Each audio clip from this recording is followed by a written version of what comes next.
ಅಂದರೆ ಈ ನಿರ್ಧಾರಗಳು ಸುದೀಪ್ ಅವ್ರದ್ದೇ ಆಗಿರುತ್ತಾ ಅಂತ? ಆ ಪರ್ಟಿಕ್ಯುಲರ್ ನಿರ್ಧಾರ ನಮ್ಮದೇ ಆಗಿರುತ್ತೆ. ಈಗ ಅದನ್ನ ಮಾಡ್ಬೇಕಾದ್ರೆ ಒಂದು ಮರಿಬೇಡಿ, ನಿಮ್ಮೇಲೂ ಕಲ್ಲುಗಳು ಬೀಳ್ಬೋದು ನಾಳೆ. ಅದೆಲ್ಲದಕ್ಕೂ ನಾವು ರೆಡಿ ಆಗಬೇಕೆ. ಬಟ್ ಅಟ್ಲೀಸ್ಟ್ ಆ ಮೂಮೆಂಟಲ್ಲಿ ಕರೆಕ್ಟ್ ಡಿಸಿಷನ್ ತೊಗೊಂಡಲ್ಲ ನಾನು. ಹೌದು, ಹೌದೋ ಇಲ್ಲೋ? ಹೌದು. ಅದೆಷ್ಟು ದೊಡ್ಡ ಕ್ರೈಮ್ ಆಗುತ್ತಂದ್ರೆ ಸರ್, ಅದು ನನ್ನ ಪಾಪ ಆ ಹುಡುಗಿ ಮೇಲೆ ಏನು ಹೇಳ್ತಾ ಇಲ್ಲ, ಅವ್ರಿಗೆ ಏನಿತ್ತೋ. ಬಟ್ ಏನಕ್ಕೆ ಬೇಕಿತ್ತು ಆ ಮೂಮೆಂಟಲ್ಲಿ? ಇಲ್ಲ ಫಸ್ಟಿಗೆ ಮಾತಾಡ್ಬೇಕಾದ್ರೆ ಇಲ್ಲ ಸರ್ ನನಗೆ ಇವರಿಬ್ಬರು ಬಂದಾಗ ಈ ಥರ ಮಾಡಿದಾಗ, ಈಗ ಇವರಿಬ್ಬರು ಉಳ್ಕೊಂಡ್ರು ಮನೆಯಲ್ಲಿ. ಸರ್ ಇಡೀ ಸೀಸನ್ ಇವ್ರು ಹಿಂಗೆ ಇರ್ಬೇಕಾ? ಯಾರಾದ್ರೂ ಒಬ್ರು ಮಾತಾಡ್ಬೇಕಾದ್ರೆ ಮುಂದಿನ ವಾರಗಳಲ್ಲಿ ನಿಮ್ಮಿಬ್ಬರಲ್ಲಿ ಒಬ್ರು ಮನೆಗೆ ಹೋಗ್ಬೇಕಿತ್ತು, ಫ್ಲೂಕಲ್ಲಿ ಇನ್ನೂ ಇದ್ದೀರಾ ಅಂತ ಬಂದರೆ ಎಷ್ಟು ಹರ್ಟ್ ಆಗುತ್ತೆ. ಅವರಿಬ್ಬರಲ್ಲಿ ಒಬ್ರು ಸೇಫ್. ಅದು ಹೌದೌದು. ಅದು ನಾವೇನು ವೋಟಿಂಗ್ಸ್ ಪ್ರಕಾರ ಅಲ್ಲಿ ತಂದಿಲ್ಲ ಅವ್ರನ್ನ. ಹೌದು, ರ್ಯಾಂಡಮ್ ಆಗಿ ಹೇಳ್ಕೊಂಬಂದು ಒಬ್ಬರು ಎಲಿಮಿನೇಟ್ ಆಗೋದಂತೂ ಕನ್ಫರ್ಮ್ ಇರುತ್ತೆ. ಹೌದು. ಲಾಸ್ಟಲ್ಲಿ ಯಾರನ್ನ ಸೇಫ್ ಮಾಡ್ತೀವಿ ಅನ್ನೋದು ನಾವು ಎಲ್ಲ ಸತಿನೂ ವೋಟಿಂಗ್ ಲಿಸ್ಟಲ್ಲಿ ಹೇಳ್ಕೊಂಬಂದಿಲ್ಲ, ಯಾವ ಆರ್ಡ್ರಲ್ಲಿ ಅಂತ. ಕೆಲವು ಟೈಮ್ ಹೇಳ್ತೀವಿ ಆರ್ಡ್ರಲ್ಲೇ ಸೇವ್ ಮಾಡ್ತಾ ಇದೀವಿ ಅಂತ, ಇಲ್ಲ ರ್ಯಾಂಡಮ್ ಇರುತ್ತೆ ಸೇವ್ ಮಾಡೋದು ಮಾತ್ರ. ಹೌದು. ಅದರಲ್ಲಿ ಒಬ್ಬರು ಟಾಪು ಇರ್ಬೋದು. ಹೌದು. ಅವ್ರು ಯಾವ ಥರ ಫೀಲಿಂಗಲ್ಲಿ ಬದುಕೊಬೇಕು ಒಳಗೀಗ. ಹೌದು. ಇದೆಷ್ಟು ನ್ಯಾಯ ಮಾಡಿದ್ರಿ ನೀವು ಹಂಗಾರೆ? ಹೌದು. ಆ್ಯಂಡ್ ಬಿಗ್ ಬಾಸ್ ಬಂದು ಒಂದು ದೊಡ್ಡ ವೇದಿಕೆ ಸರ್. ಇಲ್ಲಿ ಒಬ್ಬ ಕಾಲು ಮುರ್ಕೊಂಡು ಕೈ ಮುರ್ಕೊಂಡು ಕೆಲವ್ರು ಇಂಜೂರ್ ಮಾಡಿಕೊಂಡು ಆಡಿ ಹುಮ್ಮಸ್ಸಲ್ಲಿ ಇದೆ. ನೀವು ಆಯ್ಕೆ ಮಾಡಿ ಒಳಗಡೆ ಹೋಗೋದಲ್ವ. ಒಳಗೆ ಹೋದ್ಮೇಲೆ ನಿಮ್ಮ ತೊಂದರೆ ಇದ್ದಲ್ಲಿ 100% ಡಾಕ್ಟರ್ ಅಟೆಂಡ್ ಮಾಡ್ತಾರೆ. ಯಾರೂ ಆ ಥರ ಇಲ್ಲ ಇಲ್ಲಿ. ಇನ್ನೇನು ಎಪಿಸೋಡ್ ಫಿನಿಶ್ ಆಗಬೇಕು ಅಂದಾಗ ನೀವು ಬಂದು ಇವೆಲ್ಲ ಮಾಡ್ತಾ ಕೂತ್ರೆ, ಆ್ಯಂಡ್ ಅದಕ್ಕೆ ಯಾವುದಕ್ಕೆ ಇಂಟೆನ್ಷನೇ ಇಲ್ಲ. ಏನು see this a very simple question, what do you want me to do ಅಂತ ಕೇಳಿದೆ. ಅದಕ್ಕೆ ಆನ್ಸರ್ ಇಲ್ವಲ್ಲ ಸರ್? ಹೌದು. ಮಾತಾಡಿ ಮಾತಾಡಿ ಮಾತಾಡಿ ಸರಿ ಮುಗೀತಲ್ಲಿ. ಇಲ್ಲ, ಅಲ್ಲಿ ನೀವು ನಿರ್ಧಾರವನ್ನು ಹೇಳಲೇಬೇಕಾಗತ್ತೆ. ಆದರೆ ಇಷ್ಟು ದೊಡ್ಡ ವೇದಿಕೆ, ಇಷ್ಟು ಜನಕ್ಕೆ ರೀಚ್ ಆಗ್ತಾ ಇರ್ತೀರಿ, ಸಡನ್ ನೀವು ಕೂಡ ರಾತ್ರಿ ಹೇಳಿಬಿಡ್ತೀರಿ ಮುಂದಿನ ಸೀಸನ್ನಿಂದ ನಾನು ಇರೋದಿಲ್ಲ ಅಂತ. ಏನು ಅನ್ನಿಸ್ಬೇಕು? ಏನಿಲ್ಲ, ಸಾಕು, ಸುಸ್ತಾಯಿತು, ನೀವು ನಡೆಸಿ ನೆಕ್ಸ್ಟ್ ಇಯರ್ ಆರಾಮಾಗಿ. ನೀವೊಂದು ದೊಡ್ಡ ಕ್ಯಾನ್ವಸ್ ಸೆಟ್ ಮಾಡಿದ್ರೆ ಅದು ಕನ್ನಡಿಗರಿಗೆ ಹೆಂಗೆ ಅಂತ 11 ಸೀಸನ್ಗಳನ್ನು ಈಗ 11ನೇ ಸೀಸನ್ ನಡೀತಾ ಇದೆ. ಈ 10 ಸೀಸನ್ಗಳನ್ನು ನಡೆದವರು ನೋಡಿದಂತಹ ವೀಕ್ಷಕರಿಗೆ ಮೊದಲ ಸೀಸನ್ನಿಂದ ಕೂಡ ಅದಕ್ಕೊಂದು ಡೆಡಿಕೇಟೆಡ್ ವ್ಯೂವರ್ಸ್ ಇದ್ದಾರೆ. ಹೊಸ ವ್ಯೂವರ್ಸ್ ಬರ್ತಾ ಇರ್ತಾರೆ, ಪ್ರತಿ ಸೀಸನ್ಲಿ ಹೊಸ ವ್ಯೂವರ್ಸ್ ಬರ್ತಾ ಇರ್ತಾರೆ. ಅವ್ರಿಗೆ ಒಂದು ದೊಡ್ಡ ಸ್ಟ್ಯಾಂಡರ್ಡ್ ಸೆಟ್ ಆಗಿರುತ್ತೆ. ಅವ್ರಿಗೆ ಮನಸ್ಸಲ್ಲಿ ಬಿಗ್ ಬಾಸ್ ಶೋ ಬಗ್ಗೆ ಎಷ್ಟು ಇದೆಯೋ ಆ ವೀಕೆಂಡ್ ಪಂಚಾಯಿತಿ ಬಗ್ಗೆ ಅದಕ್ಕಿಂತ ದೊಡ್ಡದಾದಂಥ ಎಕ್ಸ್ಪೆಕ್ಟೇಷನ್ಸ್ ಇರುತ್ತೆ. ಸರ್ ನಾನು ಬುರ್ಜ್ ಖಲೀಫಾ ಕಟ್ಟದ್ ನಾನು ಅದ್ರ ಬಗ್ಗೆ ಒಂದೇ ನಾನು ಆಸಕ್ತಿ ಇಟ್ಕೋತೀನಿ ಸರ್. ಪಕ್ಕದಲ್ಲಿ ಬರೋ ಬಿಲ್ಡಿಂಗು ಏನು ಸೈಜಿಗಿದೆ ಅಥವಾ ಅದು ಬುರ್ಜ್ ಖಲೀಫಾಕಿನ ದೊಡ್ಡದು ಕಟ್ತಾರ ಅನ್ನೋದು ನನಗೆ ಅದೆಲ್ಲ ಬರೋಲ್ಲ. ನಾನು ಕಟ್ಟದ್ನ, ನನಗೊಂದು ಜವಾಬ್ದಾರಿ ಒಂದು ದಿವಸ 10 ವರ್ಷದಿಂದ ಯಾರಾದರೂ ಕೊಟ್ರ ಅದಕ್ಕೆ ನಾನು ಭಾಳ ಬದುಕದ್ನ. ಕರೆಕ್ಟ್, ಅದಕ್ಕೆ ಕರೆಕ್ಟಾಗಿ ಆನೆಸ್ಟ್ ಆಗಿರೋಣ. ಪಕ್ಕದಲ್ಲಿ ಯಾರಾದ್ರೂ ಅಷ್ಟು ದೊಡ್ಡ ಕಟ್ಟಲೇಬಾರ್ದು, ಯಾರೂ ಕಟ್ಟೋಕ್ಕೆ ಆಗಲ್ಲ ಅನ್ನೋದು ಅಹಂ ಆಗೋಗುತ್ತೆ. ನನಗೆ ಅದೇನಿಲ್ಲ ಸರ್. ನನ್ನ ಕೆಲಸ ಕೊಟ್ಟಾಗ ನಾನು ಕಟ್ಟಿದ್ದೀನಿ. ನನಗೆ ಕೊಟ್ಟಿರೋ ಸೈಟಲ್ಲಿ ಒಂದು ದೊಡ್ಡ ಮನೆ ಕಟ್ಟಿದ್ದೀನಿ. ಸೈಟು ಅಂದರೆ ಇಲ್ಲೊಂದು ಬಿಗ್ ಬಾಸ್ ಅನ್ನೋ ಒಂದು ಜವಾಬ್ದಾರಿ ನನಗೆ ಬಂದಾಗ ನನ್ನ ಭುಜದ ಮೇಲೆ ನೀಟಾಗಿ ತೊಗೊಂಡು ಇಲ್ಲಿವರೆಗೆ ಬಂದು ಎಲ್ಲೂ ಬೀಳಿದಂಗೆ ನೋಡ್ಕೊಂಡು ಇಟ್ಟಿದ್ದೀನಿ. That doesn't make me responsible for every season. ಈ ಕಡೆ 2.5 ವರ್ಷ ಸಿನಿಮಾ ಬರ್ತಾ ಇಲ್ಲ ಅಂತಾರೆ, ಈ ಕಡೆ ಹಿಂಗೆ ಅಂತಾರೆ, ಹಂಗಂತ ನಾನು ಅದಕ್ಕೋಸ್ಕರ ಈಲ್ಡ್ ಆಗಿಲ್ಲ. But I think it's time. But ಆ ಟೈಮ್ ಬಂದಿದೆ ಅಂತ ಇಲ್ಲ, ನನಗೆ ಗೊತ್ತಿಲ್ಲ. ನನಗನ್ನಿಸ್ತು ಬೆಳಗಾಗೋದ್ರೊಳಗೆ ಮೂಡಿಗಿಟ್ಟು ಚೇಂಜ್ ಆಗ್ಬಿಡುತ್ತೆ ಅಂತ ರಾತ್ರಿನೇ ಟ್ವೀಟ್ ಮಾಡ್ಬಿಟ್ಟು ಅದಕ್ಕೆ ಬೇಡ ಅಂತ. ಬಟ್ ಚೆನ್ನಾಗಾಗಲಿ ಸರ್. ಕನ್ನಡ ಇನ್ನೊಂಚೂರು ಇಂಪ್ರೂವ್ಮೆಂಟ್ ಆಗಬೇಕಾಗಿದೆ, ನನಗೇನು ಅನಿಸ್ತಿದ್ದ ಆ ಥರ ಅಷ್ಟೆ. ಕನ್ನಡ ಬಿಗ್ ಬಾಸ್ ಬೇರೆ ಬಿಗ್ ಬಾಸ್ಗಳಿಗೆ ಅಕ್ಕಪಕ್ಕದಲ್ಲಿ ಇಟ್ಟು ನೋಡಿದಾಗ ಎಲ್ಲೋ ಕನ್ನಡದಲ್ಲಿ ಸ್ವಲ್ಪ ಕೊರತೆ ಅಂತ ಅನ್ನಿಸ್ತಾ ಇದೆ. ಒಂಚೂರು ಚೆನ್ನಾಗಾಗಬೇಕು ಕನ್ನಡ ಬಿಗ್ ಬಾಸ್. ವೀಕ್ಷಕರ ಪೈಕಿಯಲ್ಲಿ, TRP ಪೈಕಿಯಲ್ಲಿ ಅದರಲ್ಲ, ಚಾನಲ್ ಪೈಕಿನಲ್ಲ, ಅದ್ರ ಮೇಲೆ ಯಾರ್ಯಾರು ಇರ್ತಾರೋ ಅದಕ್ಕೆ ಸಂಬಂಧಪಟ್ಟಿರೋರು. I think they should concentrate a little more. ಕನ್ನಡಕ್ಕೆ ಒಂಚೂರು it deserves a little more angle and respect ಅಂತ ನನಗೆ ಅನಿಸ್ತಾ ಇದೆ. ಕನ್ನಡ ಬಿಗ್ ಬಾಸ್ ಅಂದರೆ ಕನ್ನಡ ಅಲ್ಲಿಗೆ ಮುಗಿಸ್ತೀನಿ ನನ್ನ ಲೈನ್ಸ್. ಕನ್ನಡ ಭಾಷೆಯ ದೃಷ್ಟಿ ಕನ್ನಡ ಬಿಗ್ ಬಾಸ್, ಕನ್ನಡ ಭಾಷೆ ಬಿಗ್ ಬಾಸ್ ಮೇಲೆ ಡಿಪೆಂಡ್ ಆಗಿಲ್ಲ ಸರ್. ಕನ್ನಡ ಭಾಷೆ ಭಾಳ ದೊಡ್ಡದು, ಅಲ್ಲಿಗೆಲ್ಲ ಕಂಪೇರ್ ಮಾಡಿಬಿಡಿ. ಕನ್ನಡ ಬಿಗ್ ಬಾಸ್ ಅಂದರೆ ಅಷ್ಟೇ. ನಾನು ಕನ್ನಡ ಭಾಷೆ ಅಲ್ಲ, ಅಯ್ಯೋ ಭಾಷೆ ಹುಟ್ಕೊಂಡು ಎಲ್ಲ ಆದಮೇಲೆ ನಾವು ಹುಟ್ಟಿರೋದು, ಅದ್ರ ಬಗ್ಗೆ ನಾವೀಗ ಅದು ಪ್ರೀತಿಯಿಂದ ಮಾತಾಡೋಣ. ಕನ್ನಡ ಭಾಷೆ, ಕನ್ನಡ ಬಿಗ್ ಬಾಸ್ ಬಗ್ಗೆ ಮಾತಾಡ್ತೀನಿ. ಭಾಷೆ ಇನ್ನೂ ಅಲ್ಲಿ ಸುಧಾರಣೆ ಆಗಬೇಕು? ಸುಧಾರಣೆ ಅಲ್ಲ, ಗ್ರಾಂಟೆಡ್ ಆಗಿ ತಗೊಂಬಾರ್ದು ಅಷ್ಟೇ ಕನ್ನಡ ಬಿಗ್ ಬಾಸ್ನ. ಅದು ತೊಗೊಂಡ್ರು ಅಂತಲೇ, ಯಾಕಂದರೆ ಸುದೀಪ್ ಅವ್ರು ಬರ್ತಾರೆ, ಸುದೀಪ್ ಅವ್ರು ಮಾಡ್ತಾರೆ, ಅದ್ರ ಬಗ್ಗೆ ಡಿಸ್ಕಷನ್ ಬೇಡಿ. ಅದೊಂದು ರಾತ್ರಿ ಟ್ವೀಟ್ ಬಿಡಿ, ಯಾಕೀಗ ಅದು? ಯಾಕಂದ್ರೆ ನಿಮ್ಮನ್ನು 12ರಲ್ಲಿ ಕೂಡ ನೋಡಬೇಕು ಅಂತ ಕಾಯ್ತಾ ಇರುವಂಥ ಕನ್ನಡಿಗರು ಇದ್ದಾರೆ. ಥಿಯೇಟ್ರಲ್ಲಿ ಬರೋರು, ಸಿನಿಮಾ ಬರ್ತಾ ಇರಬೇಕು ಅಂತ ಕಾಯ್ತವ್ರು ಇದ್ದಾರೆ. ಎರಡೂ ಬೇಕು ಅವ್ರಿಗೆ, ಸುದೀಪ್ ಬೇಕಷ್ಟೇ. ಹಂಗೇನೆ ಯಾವ್ದಾದ್ರು ಒಂದು ಅಟೆಂಡ್ ಮಾಡೋಣ. ಈಗ 28 ವರ್ಷದ ಕೆಲಸಕ್ಕೆ ನಿಯತ್ತಾಗಿರಲೋ 10 ಸೀಸನಿಗೆ ನಿಯತ್ತಾಗಿರಲೋ ಅನ್ನೋದ್ರ ಮೇಲೆ ಡಿಪೆಂಡ್ ಮಾಡ್ಕೊಳ್ಳಿ ನೀವು. ಸೊ 28 ವರ್ಷ ಇರಲಿಲ್ಲ ಅಂದರೆ 10 ಸೀಸನ್ ಇರ್ತಾ ಇರಲಿಲ್ಲ. ಸೊ ನನ್ನ ಸಿನಿಮಾ ಬಗ್ಗೆ ಸ್ವಲ್ಪ ಒಲವು, ಕಾಳಜಿ, ಪ್ರೀತಿ ಎಲ್ಲ ಇದೆ. ಎರಡರೂ ನಾನು ಏನೇನು ಮಾಡ್ತೀನಿ ಎಲ್ಲದ್ರ ಮೇಲೂ ಇದೆ ಸರ್. ನನ್ನ ಅಡುಗೆ ಮೇಲೂ ಇದೆ ನನಗೆ. ಈಗ ನನ್ನ ಇಂಟ್ರೆಸ್ಟು ಸ್ವಲ್ಪ ಸಿನಿಮಾ ಜಾಸ್ತಿ ಮಾಡೋಣ ಅಂತ. ಏನೋ ಪ್ರಾಬ್ಲಮ್ ಇದೆ ಅದಕ್ಕೆ, ಇಲ್ಲ ತಾನೇ ಬಿಟ್ಟಾಕಿ. ಮತ್ತೆ ಕ್ರಿಕೆಟ್ ಮೇಲೂ ಕೂಡ ಅಷ್ಟೇ ಸರ್. ನಾನು ಟಾಯ್ಲೆಟಿಗೂ ಭಾಳ ನಿಯತ್ತಾಗಿ ಹೋಗ್ತೀನಿ ಸರ್. ಅಲ್ಲೂ ಕಾನ್ಸಂಟ್ರೇಟ್ ಮಾಡಿ ಕೂತಿರ್ತೀನಿ ನಾನು. ಯಾವುದು ಬೇರೆ ಕೆಲಸ ಮಾಡಲ್ಲ ನಾನು ಎಲ್ಲ ಕಡೆ ಏನು ಮಾಡ್ತೀನೋ ಅದು ಭಾಳ ನಿಯತ್ತಾಗಿ ಕರೆಕ್ಟಾಗೆ ಮಾಡ್ತೀನಿ, ಕಾನ್ಸಂಟ್ರೇಟಾಗಿ ಮಾಡ್ತೀನಿ ನಾನು. ಯಾಕೆ ಬಿಡಿ ಆ ಟಾಪಿಕ್ಕಿಗೆ. ಕ್ರಿಕೆಟ್ ಸೀಸನ್ಗಳ ಬಗ್ಗೆ ಕ್ರಿಕೆಟ್ ಬಗ್ಗೆ ನಿಮ್ಮ ಆಸಕ್ತಿ ತುಂಬ ದೊಡ್ಡದು.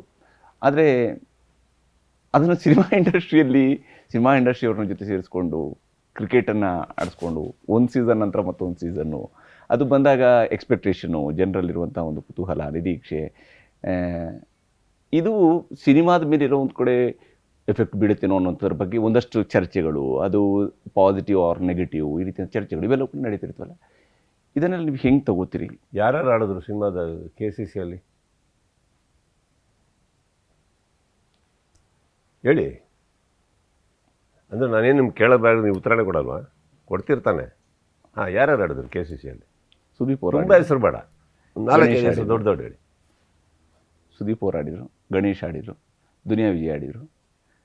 ಒಂದು ಸೀಸನಲ್ಲೇನೋ 1-2 ಸೀಸನ್ನಲ್ಲಿ ದರ್ಶನ್ ಅವರು ಕೂಡ ಬಂದಿದ್ದರು. ಯಶ್ ಬಂದರು. ಶಿವಣ್ಣ ಬಂದಿದ್ದರು. ಶಿವಣ್ಣ ಆಡಿದರು, ಲಾಸ್ಟ್ ಸೀಸನ್ಲು ಕೂಡ ಆಡಿದರು ಶಿವಣ್ಣ. ಆಮೇಲೆ ಧ್ರುವ ಸರ್ಜಾ ಆಡಿದ್ರು. ಹೌದು. ಅಪ್ಪು ಅವ್ರು ಬಂದಿದ್ದರು. ಹೌದು. ಇವ್ರು ಯಾರಿಗೂ ಹಂಗಾರೆ ಜವಾಬ್ದಾರಿನೇ ಇಲ್ಲ ಸರ್. ಸಿನಿಮಾ ಹಿಂಗೆ ಆಗ್ತಾಯಿದೆ, ಸಿನಿಮಾ ಹಂಗಾಗಿ ಇವರೆಲ್ಲ ಬರ್ತಾರ? ಹಂಗಿದ್ರೆ ಬರ್ತಾರ? ಸಿನಿಮಾ ಡಿಸ್ಟರ್ಬ್ ಆಗುತ್ತೆ, ಅದು ಇದಾಗುತ್ತೆ, ಇದಾಗುತ್ತೆ ಅನ್ನೋಕ್ಕೆ ಹೇಳಿ. ಅದು ನೇತೃತ್ವ ವಹಿಸಿದವರು ಹೆಚ್ಚು ಟೈಮನ್ನು ಅದಕ್ಕೆ ಸ್ಪೆಂಡ್ ಮಾಡ್ತಾರೆ. ಆಯಿತು, ಯಾರು? ಸುದೀಪ್ ಅವರು. ಸುದೀಪ್ ಅವರಿಲ್ಲ ಸರ್. ಸುದೀಪ್ ಅವ್ರ ಮೇಲಿಂದ ಕನ್ನಡ ಇಂಡಸ್ಟ್ರಿ ಇದೆಯಲ್ಲ ಒಟ್ಟುಗೂಡಿಸೋದಕ್ಕೆ ನಮ್ಮ ಚಡ್ಡಿ ಒದ್ದೆ ಆಗಿರುತ್ತೆ ಅಲ್ಲಿ. ಹೌದು.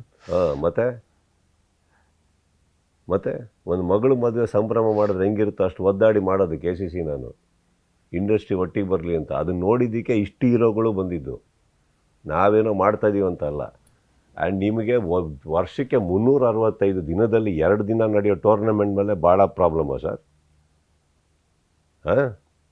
ಎಷ್ಟು ತಿಂಗಳು ವಾರಗಟ್ಟಲೆ ಹೀರೋಗಳು ಮನೇಲಿ ಕೂತಿರ್ತಾರೆ, ಶೂಟಿಂಗ್ ಕ್ಯಾನ್ಸಲ್ ಆಗಿ, ಪೋಸ್ಟ್ಪೋನ್ ಆಗಿ, ಏನೇನೋ ನಡೆದಿರುತ್ತೆ ಸರ್. ಸಿನಿಮಾದಲ್ಲಿ 1000 ನಡೀತವೆ. ಬಟ್ ನಿಮ್ಮ ಕಣ್ಣಿಗೆ ಯಾವುದೋ 2 ಕಾಣ್ತಾ ಇದೆ ಅಂದರೆ ಅದು ಏನು ಅಂಥದ್ದು ಅಂತ ನಾನು ಮಾಡಿದ್ರೆ ನ್ಯೂಸ್ ಆಗುತ್ತೆ ಸರ್. ನ್ಯೂಸ್ ಆಗೋದೇ ಮಾಡೋದು ನಾನು. ಇಷ್ಟು ಹೀರೋಗಳನ್ನ ಸೇರಿಸಿ, ಅಷ್ಟು ಕಲಾವಿದರು, ಟೆಕ್ನಿಷಿಯನ್ಸು, ಮಾಧ್ಯಮದವರು. ಯಾಕೆ ಮಾಧ್ಯಮದವ್ರು ಆಡಲಿಲ್ವಾ? ಚಾನಲ್ ಮುಚ್ಚಾಯ್ತಾ? ಆಡ್ತಾರೆ. ಚಾನಲ್ ಮುಚ್ಚಾಯ್ತಾ? ಇಲ್ಲ. ಮತ್ತೆ ನೀವೇನು ಸರ್? ಸುದೀಪ್ ಅವ್ರನ್ನ ಟೀಕೆ ಮಾಡಬೇಕು ಅನ್ನೋ ಕಾರಣಕ್ಕೆ ಮಾತ್ರ ಇವುಗಳ ಬಳಕೆ ಸರ್. ಒಂದು ದೊಡ್ಡ ಮದುವೆ ನಡೆದ್ರೆ 2 ಥರ ಡಿಸ್ಕಷನ್ ಆಗುತ್ತೆ ಸರ್. ಎಂಥ ಮದುವೆ ಮಾಡಿದ್ರು, ಎಂಥ ಊಟ ಹಾಕಿದ್ರು, ಎಂಥ ಚೆನ್ನಾಗಿ ಮಾಡಿದ್ರು ಅಂತ ಬರುತ್ತೆ. ಇನ್ನೊಬ್ರು ಏನು ಹೇಳ್ತಾರೆ, ಏನ್ರಿ ಬರೀ ಟ್ರಾಫಿಕ್ ಜಾಮು, ಇದು ಅದು. 2 ಪರ್ಸ್ಪೆಕ್ಟಿವ್ ಸರ್.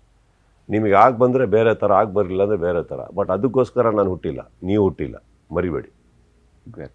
ನಿಮ್ಮ ಚಾನಲಲ್ಲಿ ಏನು ಇಂಟರ್ವ್ಯೂ ನಡೀತದೆ ಅದ್ರ ಬಗ್ಗೆ ನಿಮ್ಮ ಆಸಕ್ತಿ ಇರಬೇಕೆ ಹೊರತು ಬೇರೆ ಚಾನಲ್ ಏನು ನಡೀತದೆ ನಮಗೆ ಬೇಡ. ನಾನು KCC ಚಿತ್ರರಂಗಕ್ಕೋಸ್ಕರ ಏನು ಮಾಡ್ತಾಯಿದ್ದೀನಿ ಅದ್ರ ಬಗ್ಗೆ ಆಸಕ್ತಿ ಇರುತ್ತದೆ. ಅದನ್ನು ನಂದಲ್ಲ ಅಂದ್ಕೊಂಡು ಹೊರಗಡೆಯಿಂದ ನಮ್ಮ ಚಿತ್ರರಂಗದವರೇ ಮಾತಾಡ್ತಾ, ಅದು ನನ್ನ ಜವಾಬ್ದಾರಿ ಅಲ್ಲ. ಸಿಂಪಲ್ ಲೈಫ್, ತುಂಬ ಸಿಂಪಲ್. ಕರೆಕ್ಟ್. ಎಲ್ಲ ಹೀರೋಗಳು ಖುಷಿಯಾಗಿದ್ರೆ, ಟೆಕ್ನಿಷಿಯನ್ಸ್ ಖುಷಿಯಾಗಿದ್ರೆ, ಎಲ್ಲರೂ ಫೋನ್ ಮಾಡಿ ನೆಕ್ಸ್ಟ್ ಸೀಸನ್ ಯಾವಾಗ ಅಂತಾರ.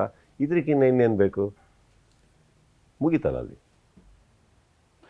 ಸಿನಿಮಾ ಇಂಡಸ್ಟ್ರಿ ಬಗ್ಗೆ ಕೆಲವು ವಿಚಾರಗಳು ನಿಮ್ಮ ಹತ್ರ ಕೇಳಲೇಬೇಕು. ಯಾಕಂದರೆ ಕನ್ನಡ ಇಂಡಸ್ಟ್ರಿಯಲ್ಲಿ ಈಗ ನೀವೇ ಹೇಳ್ದಂಗೆ ಈ KCCL ಮೂಲಕವಾಗಿ ಇಡೀ ಕನ್ನಡ ಇಂಡಸ್ಟ್ರಿಯನ್ನು ಒಗ್ಗೂಡಿಸುವಂಥ ಒಂದು ಕೆಲಸವೂ ಕೂಡ ಪಾಸಿಟಿವ್, ಬಹಳ ಪಾಸಿಟಿವ್ ಆದಂಥದ್ದು. ಯಾಕಂದರೆ ಕ್ರೀಡೆ ಯಾವತ್ತೂ ಕೂಡ ಖುಷಿಯನ್ನು ಕೊಡುತ್ತೆ, ಕ್ರೀಡೆ ಯಾವತ್ತೂ ಕೂಡ ನಿಮ್ಮ ಹಿಂದಿನ ಒಬ್ಬರಿಂದ ಪ್ರಶ್ನೆಯಲ್ಲಿ ಒಬ್ಬರನ್ನ ಇದನ್ನ ಸೇರಿಸಿಲ್ಲ ಜೊತೆಗೆ ನೀವು. ಇದೆ ಕೊಡುತ್ತೆ. ನಿಮ್ಮ ಹಿಂದಿನ ಪ್ರಶ್ನೆಯಲ್ಲಿ ಇದನ್ನ ನಾನು ಸೇರಿಸಿಲ್ಲ ಇದನ್ನು ನೀವು. ಸೇರಿಸಿರಲಿಲ್ಲ, ಇದನ್ನ ಆದರೆ ಈ ಸೇರಿಸಿದ್ರೆ ವಿಚಾರ ನಿಮ್- ಚರ್ಚೆ ಇರೋದನ್ನ ನಾನು ನಿಮ್ಮ ಇಲ್ಲ, ಹತ್ರ ಇಲ್ಲ. ಹೇಳ್ತಿದ್ದೀನಿ. ಇದನ್ನ ಹಿಂದಿನ ಪ್ರಶ್ನೆಯಲ್ಲಿ ಸೇರಿಸಿದ್ರೆ ನಿಮ್ಮಲ್ಲೇ ಒಂದು ಉತ್ತರ ಆಯ್ತು. ಪರ್ಸನಲಿ ನನ್ನ ವಿಚಾರಗಳು ಏನಿದ್ವು ಅವುಗಳನ್ನ ನೀವು ಕೂಡ ನಿಮ್ಮ ಬಾಯಿಂದಲೂ ಕೂಡ ಕೇಳೋದು. ಸರ್, ನಿಮ್ಮ ಪ್ರಶ್ನೆಯಲ್ಲಿ ನಿಮ್ಮ ಪರ್ಸನಲ್ ವಿಚಾರನೂ ಇರಲಿ.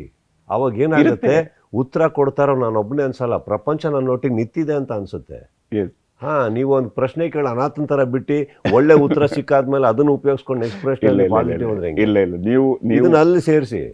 ನೀವು ಮಾಡುವಂಥ ಇಂಥ ಏನು ಕ್ರಿಕೆಟ್ನ ಆಯೋಜನೆ ಮಾಡೋದು, ಅದರಲ್ಲಿ ಹಿಂದಿರುವಂಥ ಶ್ರಮ, ಅದರ ಫಲ ಇವೆರಡೂ ಕೂಡ ಕಣ್ಣೆದುರಿಗೆ ಇದ್ದೇ ಇದೆ. ಏನು ಫಲಾನೇ ಎಕ್ಸ್ಪೆಕ್ಟ್ ಮಾಡಿದ್ರೆ ಏಕೈಕ ವ್ಯಕ್ತಿ ಸರ್ ಶಿವಣ್ಣ ಅಂತವ್ರು. ಪಾಪ ಅವರು ಏನೇ ಇದ್ರು ಬಂದಲ್ಲಿ ಎಗರಾಡ್ಕೊಂಡು ಕುಣಿದಾಡ್ಕೊಂಡು ಮಕ್ಕಳ ಥರ ಆಡ್ಕೊಂಡು, ಉಪ್ಪಿ ಅವರು ಡೈರೆಕ್ಷನ್ ಮಾಡ್ತಾ ಇದ್ರು, ಅವರು ಬಂದು ಆಡ್ಕೊಂಡು, ಧ್ರುವಂದ್ ಅವಾಗಷ್ಟು ಕೆಲಸ ಮಾಡಿ ಅವರು ಬಂದರು, ಯಶ್ ಆ ಟೈಮಲ್ಲಿ KGF ಮುಗಿತೈತೆ ಅವ್ರು ಬಂದರು, ಎಲ್ಲರೂ ಗಣೇಶ್ ಅವ್ರು ಓಡ್ ಬಂದರು.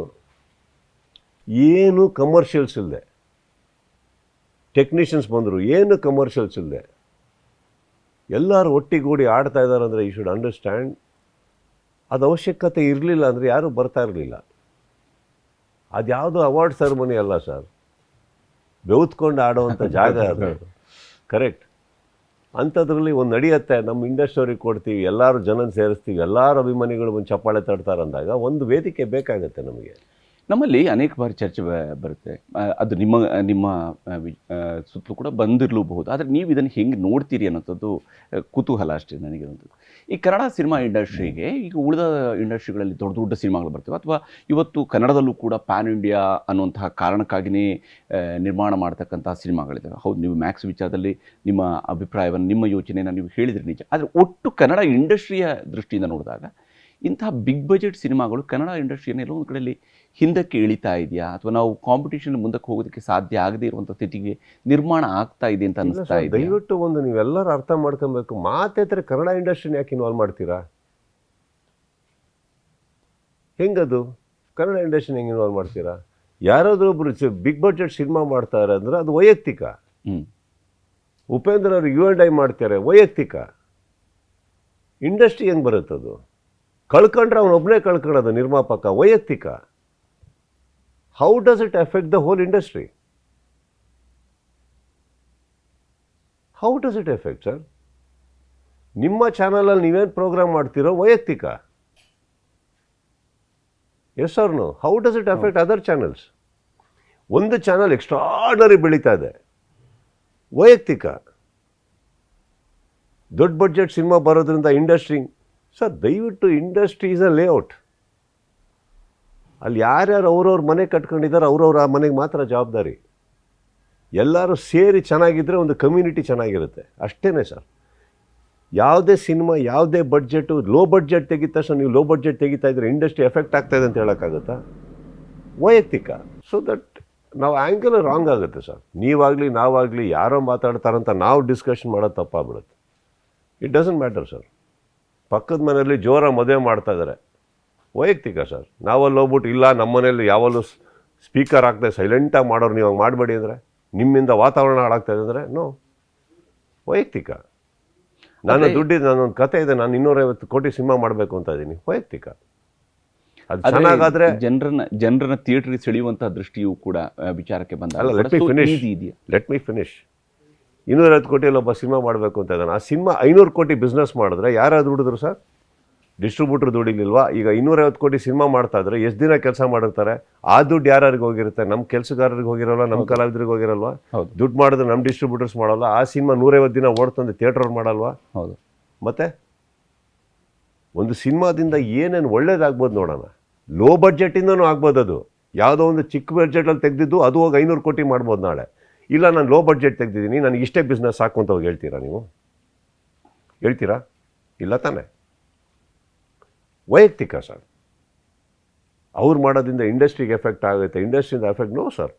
ದಯವಿಟ್ಟು ನೀವು ನಿಮ್ಮನೆ ನೋಡ್ಕೊಳ್ಳಿ, ನಾವು ನಮ್ಮನೆ ನೋಡ್ಕೋತೀವಿ. ನಮ್ಮಿಬ್ಬರು ಮನೆ ಚೆನ್ನಾಗಿದ್ದರೆ ಕ್ರಾಸ್ ಚೆನ್ನಾಗಿರುತ್ತೆ. ಕ್ರಾಸಲ್ಲಿರೋ ಎಲ್ಲ ಮನೆಗಳು ಅವ್ರ ಪಾಡಿಗೆ ಅವ್ರು ನೋಡ್ಕೊಂಡು ಕ್ರಾಸ್ ಚೆನ್ನಾಗಿಟ್ಟರೆ ಏರಿಯಾ ಚೆನ್ನಾಗಿರುತ್ತೆ.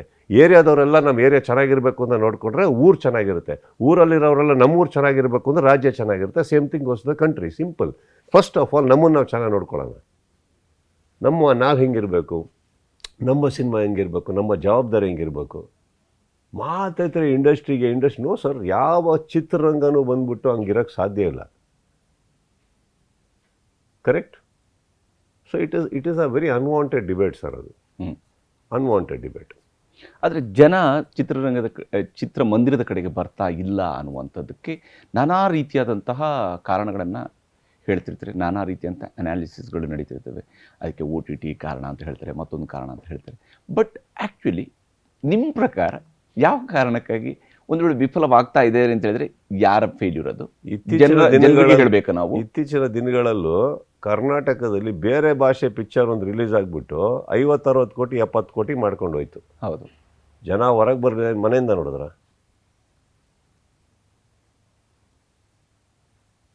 ಹಂಗೆ ಬರಲ್ಲ ಸರ್. ಹಣೆ ಬರಹಕ್ಕೆ ಹೊಣೆ ಯಾರು? ಇಲ್ಲಿ ಬೊಂಬೆ ಎಲ್ಲಾರು. ಓಕೆ, ನಮ್ಮ ಕೆಲಸ ಸಿನಿಮಾ ಮಾಡೋದು. ಫಲ ಬಂತ ತೊಗೊಳ್ಬೇಕು. ಅದನ್ನು ಹುಡುಕಿ ಯಾಕೆ ಫಲ ಬಂತು ಅಂತ ಹುಡ್ಕಕ್ಕೆ ಹೋಗ್ಬೇಡಿ. ಬರಲಿಲ್ವಾ ಹೋಗ್ಬೇಡಿ. ಯಾವ ದೇವಸ್ಥಾನ ಕಟ್ಟಬೇಕಾದ್ರೂ ಇಷ್ಟು ಭಕ್ತಾದಿಗಳು ಬರ್ತಾರಂತ ಅಂದ್ಕೊಂಡೇ ದೇವಸ್ಥಾನ ಕಟ್ಟಿಲ್ಲ ಸರ್. ಕರೆಕ್ಟ್. ಸಿನಿಮಾನು ಹಂಗೆ. ಇಷ್ಟು ಜನ ಬಂದೇ ಬರ್ತಾರಂತ ನಾವು ಕಟ್ಟೋಕ್ಕಾಗಲ್ಲ. ಒಂದು ಹೋಪ್. ಸಿನಿಮಾ ಹೇಳ್ತಾರೆ ನಮಗೆ ಸಿನಿಮಾ ಮಾಡು ಅಂತ, ನಾವು ತಾನೇ ಮಾಡ್ತಾ ಇರೋದು. ಜನಗಳು ಅಲ್ಲಿಂದ ಬರಬೇಕಾದ್ರೆ ನಾವು ಯಾವ ಥರ ಹೋಗಿ ಜನಗಳು ಬರಲಿಲ್ಲ ಅಂತ ನಾವು ಹೇಳಿರ್ಬೋದು. ಜನಗಳು ಯಾಕೆ ಬರ್ತಾ ಇಲ್ಲ ಅಂತ ಅವ್ರವ್ರ ಮನೆಗೆ ಹೋಗಿ ಕೇಳಿದ್ದೀರಾ? ಏನಪ್ಪ ನಿನ್ನ ನೋವು, ಯಾಕೆ ನೀನು ಬರ್ತಾ ಇಲ್ಲ ನನ್ನ ಸಿನಿಮಾ ನೋಡೋಕ್ಕೆ ಅಂತ ಕೇಳಿದ್ದೀವ? ಕೆಲವರು ಜೀವನ ಖುಷಿಯಾಗಿರ್ತವೆ, ಕೆಲವು ಟೈಮ್ ದುಡ್ಡು ಇರುತ್ತೆ, ಕೆಲವು ಟೈಮ್ ದುಡ್ಡು ಇರೋಲ್ಲ, ಕೆಲವು ಟೈಮ್ ಎಲ್ಲ ಕೂಡ್ಕೊಂಬರ್ಬೇಕು sir. Sometimes life is nothing but a good hope. ಇದನ್ನು ತುಂಬ ಕ್ವಶನ್ ಮಾಡಿ ಇದರಲ್ಲಿ ನಮಗೆಲ್ಲ ಗೊತ್ತು ಅಂತ ಮಾತಾಡೋದು. ಜನ ಯಾಕೆ ಬರ್ತಾ ಇಲ್ಲ? ಬಂದಿದ್ದಾರೆ ಸರ್, ಬರದೇ ಇಲ್ಲಿವರೆಗೆ ಇಂಡಸ್ಟ್ರಿ ಇರೋಕ್ಕಾಗಲ್ಲ. ಇರ್ತಾರೆ, ಬರ್ತಾರೆ. ಅದು ನಮ್ಮ ಸಿನಿಮಾಗಳಿಗೂ ನಾಳೆ ಬರ್ದಲ್ಲೇ ಇರ್ಬೋದು, ಇನ್ನೊಂದಿರ್ಬೋದು. ಏನಕ್ಕೆ ಅಂತ ತಿಳ್ಕೊಳಬೋದು. ಇನ್ನಷ್ಟು ಬೆಟರ್ಮೆಂಟ್ ಮಾಡ್ಕೊಂಡು ಹೋಗೋಣ. ಮಾಡೋಕ್ಕಾಗಿಲ್ವ ಬಿಟ್ಟು ಬೇರೆ ಏನಾರು ಮಾಡೋಣ. OTT ಅಂತ ನೀವೇನು ಹೇಳ್ತಿದ್ದೀರಿ? OTT ಅಂತ ಬಂದಮೇಲೆ ಸಿನಿಮಾಗಳು ಹಾಳಾಗಿಲ್ಲ ಸರ್. ಆ್ಯಕ್ಚುಲಿ ನೀವು ನೋಡೋಕೆ ಹೋದರೆ ಕೋವಿಡ್ ಆದಮೇಲೆ ಬಿಸ್ನೆಸ್ ಥಿಯೇಟ್ರ್ಗಳಲ್ಲಿ ಜಾಸ್ತಿ ಆಗಿದೆ. ಏನು 50 ದಿನ 100 ದಿನ ತೊಗೊತಾಯ್ತು, ಒಂದು ವಾರದಲ್ಲಿ ಬರೋಕ್ಕೆ ಸ್ಟಾರ್ಟ್ ಆಗಿದೆ. ಈ ಡೈನಾಮಿಕ್ಸ್ ಇವತ್ತಿಗೂ ಯಾರಿಗೂ ಅರ್ಥ ಆಗಿಲ್ಲ ಯಾಕದು ಅಂತ. ಸೊ ಕ್ವೆಶ್ಚನ್ ಮಾಡೋ ಬದಲು ಸಿನಿಮಾ ಮಾಡ್ಕೊಂಡು ಹೋಗೋಣ. ಬೆಸ್ಟ್. ಏನಕ್ಕೆ ಬೇಕು? ಇದಕ್ಕೆ ಯಾವುದಕ್ಕೂ ಕೆಲವುದಕ್ಕೆ ಉತ್ತರ ಇಲ್ಲ. ಡಿಬೇಟ್ ಸ್ಟಾರ್ಟ್ ಮಾಡಬೇಕಾದ್ರೆ ಯಾವ್ದಾದ್ರು ಒಂದು ಉತ್ತರ ಸಿಗುತ್ತಾನೋ ಹಂಗಿದ್ರೆ ಡಿಬೇಟ್ ಮಾಡೋಣ. If you notice please go back. Covid ಆದಮೇಲೆ ಥಿಯೇಟ್ರಿಕಲ್ ಕಲೆಕ್ಷನ್ಸಲ್ಲಿ ಆ್ಯಕ್ಚುಲಿ ಎಲ್ಲ ಸಿನಿಮಾನೂ ಅಲ್ಲ, ಬಂದಾಗ ಭಾಳ ಜೋರಾಗಿ ಬಂದ್ಬಿಟ್ಟಿದೆ. ಹೌದು.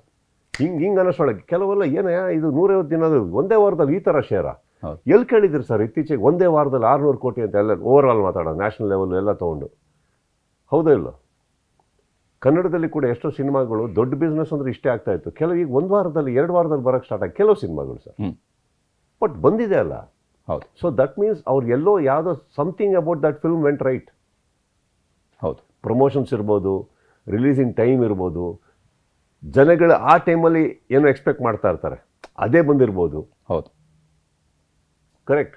ಹೌದು. ಸಿ ಫಾರ್ ಎಕ್ಸಾಂಪಲ್ ಸರ್, ಜೋರು ಮಳೆ ಅಂದ್ಕೊಳ್ಳೋಣ, ಸಾಯಂಕಾಲ ಹೊತ್ತು ಸರ್, ನಿಮ್ಮ ನಾಲ್ಗೆ ಸ್ವಲ್ಪ ರುಚಿ ಪಡೋದು ಏನು ಗೊತ್ತಾ? ಈ ಚಿಕ್ಕ ಆನಿಯನ್ ಬಜ್ಜಿ ಇಲ್ಲ ಯಾವುದೋ ಒಂದು ಬಿಸಿ ಬಿಸಿ ಚಾಟು ಇಂಥ ಟೈಮಲ್ಲಿ ನಿಮ್ಗೆ ಭಾಳ ಒಳ್ಳೆ ಎಲೆ ಊಟ ಬಡಿಸ್ತೀನಿ ಅಂದರೆ ನೀವು ಬೇಡ ಅಂತೀರಿ. ಹೌದು. ಇಲ್ಲ ಸರ್ ಈಗ ಅದು ಆಮೇಲೆ ಮಾಡೋಣ, ಈಗ ಮಳೆ ಬರ್ತದೆ, ಏನೋ ಒಂದು ಕೊಡಿ ಕಾಫಿ ಒಟ್ಟಿಗೆ ಏನೋ ಒಂದು ಚೂರು ಬಿಸಿ ಬಿಸಿ ಏನೋ ಕೊಡ, ಚಿಕ್ಕದು ಯಾವ್ದ್ರಲ್ಲೂ ಸೆಟ್ಲ್ ಆಗ್ಬಿಟ್ಟಿರ್ತೀರ ನೀವು. ಹೌದು. Cinema just like that sir. ಆ ಟೈಮಲ್ಲಿ ಜನಗಳ ಮೂಡ್ ಸೆಟ್ ಹೆಂಗಿದೆ, ಫ್ರೇಮ್ ಆಫ್ ಮೈಂಡ್ ಹೆಂಗಿದೆ, you don't know. So what we can do, we can just hope and do it.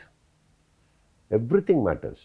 ಅದು ನಿಮ್ಮ ಜೊತೆ ಈ ಪ್ರಶ್ನೆಯನ್ನು ಕೇಳಬೇಕು ಅಂತ ಇರೋದು ಯಾಕೆ ಅಂತ ಹೇಳಿದ್ರೆ, ತಾವು ಸಿನಿಮಾ ಇಂಡಸ್ಟ್ರಿಯಲ್ಲಿ 22 ವರ್ಷಗಳ ಜರ್ನಿ, ಸುದೀರ್ಘ ಜರ್ನಿ ಇದ್ದೇ ಇದೆ. ಈ ಅವಧಿಯಲ್ಲೂ ಕೂಡ ತಮಗನ್ಸುತ್ತೆ ಕನ್ನಡ ಸಿನಿಮಾದ ಇನ್ಫ್ರಾಸ್ಟ್ರಕ್ಚರ್, ಕನ್ನಡ ಸಿನಿಮಾ ಇಂಡಸ್ಟ್ರಿ ಕೊಡಬೇಕಾಗಿರೋಂಥ ಮೂಲ ಸೌಕರ್ಯ, ಅದು ಥಿಯೇಟ್ರ್ಗಳ ವಿಚಾರಗಳಲ್ಲಿರ್ಬೋದು, ಸಿನಿಮಾಗೆ ಕೊಡಬೇಕಾಗಿರುವಂಥ ಆದ್ಯತೆ ವಿಚಾರದಲ್ಲಿರ್ಬೋದು, ಅಥವಾ ಪ್ರೇಕ್ಷಕರನ್ನು ಬೆಳೆಸುವಂಥ ದೃಷ್ಟಿಯಲ್ಲಿರ್ಬೋದು, ಈ ದೃಷ್ಟಿಯಲ್ಲಿ ಏನೋ ಒಂದು ಕೊರತೆ ನಮ್ಮಲ್ಲಿ ಇದೆ ಅಥವಾ ಅದನ್ನು ಇಂಪ್ರೂವ್ ಮಾಡಬೇಕಾದ ಅವಶ್ಯಕತೆ ಇದೆ, ನಮಗೆ ಅಂಥದ್ರ ಅಗತ್ಯತೆ ಇದೆಯಾ ಅಂತ ಹೇಳಿ ಅನ್ಸುತ್ತೆ. 28 ವರ್ಷ ಇಂಡಸ್ಟ್ರಿಯಲ್ಲಿ ಇದ್ಬಿಟ್ಟು ನಾನು ಒಂದು ಕಲ್ತಿರೋದೇನೆಂದರೆ ಇನ್ನೂ ಕಲಿತಾ ಇದ್ದೀವಿ ಅಂತ ಅರ್ಥ. ಓಕೆ. ನಾನು ಇನ್ನೂ ಕಲಿತಾ ಇದ್ದೀನಿ, ನನಗೆ ಇನ್ನೂ ಏನೂ ಗೊತ್ತಿಲ್ಲ ಸರ್. ನನಗೆ ಭಾಳ ಚೆನ್ನಾಗಿ ಒಂದು ಅರ್ಥ ಆಗೋದು ಏನಂದ್ರೆ ನೀವು ಕತೆ ಹೇಳಿದಾಗ ನಾನು ಕ್ಯಾರೆಕ್ಟರ್ ಹೆಂಗೆ ಮಾಡಬೇಕು, ಇದು ಹಿಂಗಿದ್ರೆ ಚೆನ್ನಾಗಿರುತ್ತೆ, ಹಂಗಿದ್ರೆ ಚೆನ್ನಾಗಿರುತ್ತೆ, ಇದು ಬಿಟ್ಟರೆ ನನಗೆ ನಿಜವಾಗ್ಲೂ ಇನ್ನೇನು ಗೊತ್ತಿಲ್ಲ ನನಗೆ. ಇದು ಫ್ಯಾಕ್ಟ್ ಹೇಳ್ತಾರೆ. ಯಾಕಂದರೆ every time nature and industry surprises. ಇದು ಹಿಂಗೆ ಅಂತ ಅಂದ್ಕೊಂಡಾಗ ಬೇರೆ ಉಲ್ಟಾ ಹೊಡೆಯುತ್ತೆ, ಇದು ಹೆಂಗೆ ಮತ್ತೆ ಅಂತ. So I don't think any of us can understand those dynamics and math of cinema. It's A very beautiful profession sir. ಕೊಟ್ಟರೆ ತಲೆ ಮೇಲೆ ಹೊಡೆದಂಗೆ ಕೊಡುತ್ತೆ, ಕಿತ್ಕೊಂಡ್ರೆ ತಲೆ ಮೇಲೆ ಕಿತ್ಕೊಂಡಂಗೆ ಎಲ್ಲ ಕಿತ್ಕೊಳ್ಳೋದು ಎರಡೂ ಹೇಳೋಕ್ಕಾಗಲ್ಲ. ಬಟ್ ನಮ್ಮ ಆಯ್ಕೆ ಈ ಸಿನಿಮಾ, ನಮ್ಮ ಆಯ್ಕೆ ಈ ಪ್ರೊಫೆಷನ್ ನಾವು ಚೂಸ್ ಮಾಡಿರೋದು. ಬಿಕಾಸ್ ಇದರಲ್ಲಿ ಏನೋ ಒಂದು ಖುಷಿ ಸಿಗುತ್ತೆ ನಮಗೆ ಎಲ್ಲರೂ ಸೇರಿ, ಕರೆಕ್ಟ್? ಇಲ್ಲ. ಸೊ ನಾವು ಯಾವಾಗಲೂ ಬರೀ ಏನೇನು ಕೆಟ್ಟದಾಗಿದೆ ಅಥವಾ ಏನೇನು ನೋವಾಗಿದೆ ಅಂತ ಇದನ್ನೇ ಮಾತಾಡೋ ಬದಲು ಎಷ್ಟು ಒಳ್ಳೆಯದಾಗಿದೆ, ಯಾರ್ಯಾರಿಗೆ ಒಳ್ಳೆಯದಾಗಿದೆ. ಸಿನಿಮಾ ಹೆಂಗಂತಂದರೆ ಸರ್, ನಿಮ್ಮ ಕಣ್ಣಲ್ಲಿ ನೀರು ಬರ್ಸಿದೆ, ನಿಮ್ಮ ಮಕ್ಕದ ಮೇಲೆ ನಗು ತರಿಸಿದೆ, ನಿಮಗೆ ಒಂದು ಪ್ರೋತ್ಸಾಹ ಕೊಟ್ಟಿದೆ, ಉತ್ಸಾಹ ಕೊಟ್ಟಿದೆ, ನಿಮ್ಮ ಜೀವನಗಳನ್ನು ಜೋಡಿಸಿದೆ. ಅರ್ಥ ಆಯ್ತಾ sir? It is done a lot of good to lot of people also. I take away only that part sir. ನನಗೆ ಸಿನಿಮಾ ಕನೆಕ್ಷನ್ ಏನಕ್ಕೆ ಅಂದರೆ ನನಗೆ ಒಂದು ಒಳ್ಳೆ ಕತೆ ಹೇಳೋಕ್ಕಾಗುತ್ತೆ, ಜನಗಳನ್ನ ಒಟ್ಟಿಗೆ ಮೆರೆಯೋಕ್ಕಾಗುತ್ತೆ, ಜನಗಳ ಪ್ರೀತಿಗೆ ಅರ್ಹನಾಗೋಕ್ಕಾಗುತ್ತೆ, ನಂದು ಏನೋ ವಿಚಾರಗಳನ್ನ ಹೇಳೋಕ್ಕಾಗುತ್ತೆ, ಹುಟ್ಟಿಗೆ ಒಂದು ಅರ್ಥ ಸಿಗುತ್ತೆ. ಇದಿಷ್ಟು ಇಟ್ಕೊಂಡು ನಾನು ಬಂದೆ ಹೊರತು ನಾನು ಏನೋ ಒಂದು ಸಾಧನೆ ಮಾಡಿ ಏನೋ ಜನಗಳನ್ನ ಪ್ರಕೃತಿನ ಎಲ್ಲ ಚೇಂಜ್ ಮಾಡಬೇಕು ಸರ್. ಫಸ್ಟ್ ಆಫ್ ಆಲು ನಾನು ಏನು ಅರ್ಥ ಮಾಡ್ಕೊಳ್ಳೋಕೆ ಹುಟ್ಟಿಲ್ಲ ಸರ್. ಹುಟ್ಟಿರೋದು ಒಂದು ಜೀವನ ನಡೆಸೋಕ್ಕೆ. ಇದರಲ್ಲಿ ನನ್ನ ಪ್ರೀತಿ ಏನೇನಿದೆ ಅದರೊಟ್ಟಿಗೆ ಜೀವನ ನಡೆಸ್ತಾ ಇದ್ದೀನಿ. ಇದು ಇದರ್ಥ ಆಗುತ್ತೆ ಅದರ್ಥ ಆಗುತ್ತೆ ಅನ್ನೋ ತಪ್ಪಾಗುತ್ತೆ. I don't think anybody can sit and ಇದು ಯಾವುದೋ ಬಿಸ್ನೆಸ್ ಅಲ್ಲ ಸರ್. ಇದು ಇದರಲ್ಲೂ ಒಂದು ಬಿಸ್ನೆಸ್ ಇದೆ, ಅರ್ಥ ಆಯ್ತಲ್ಲ? That's all it is. ಅದನ್ನು ಬಿಟ್ಕೊಂಡು ತುಂಬ ಥಿಂಕಿಂಗ್ ಐ ಥಿಂಕ್ ಮಾಡಬಾರ್ದು. ಬ್ರೈನಿಗೂ ಕೆಲವು ಲಿಮಿಟೇಷನ್ಸ್ ಇರುತ್ತೆ, ಅದನ್ನ ಯಾಕೆ ದಾಟಕ್ಕೆ ಹೋಗಬೇಕು? ಹೌದಾ ಇಲ್ಲ? ಕೆಲವು ಪ್ರಶ್ನೆಗಳು ನೀವು ಗೂಗಲಿಗೆ ಹಾಕಿ ಕೇಳಿದ್ರಲ್ಲ, ಅಲ್ಲೂ ಉತ್ತರ ಸಿಗಲ್ಲ ನಿಮಗೆ. ನಾನು ಮನುಷ್ಯ ಸರ್, ಎಲ್ಲಿಂದ ಕೊಡಲಿ ನಾನು?